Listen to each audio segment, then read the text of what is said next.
আমি এই পিটিশনটা আমাদের প্রেয়ার খুব সিম্পল।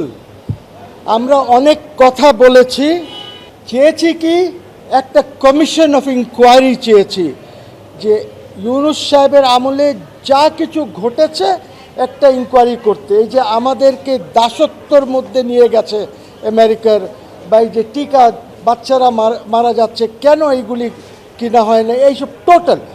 আমরা কিন্তু কোনো টিওআর বলি নাই যে এই এই এই এই জিনিস ইনকোয়ারি করবেন, প্রেয়ারে নাই। প্রেয়ারে শুধু আছে যে আপনি সরকার, আপনি একটা কমিশন অফ ইনকোয়ারি করেন এবং ইউনূস অ্যাডমিনিস্ট্রেশনের পুরাটা আপনি দেখেন যে উনি কী করেছেন না করেছেন।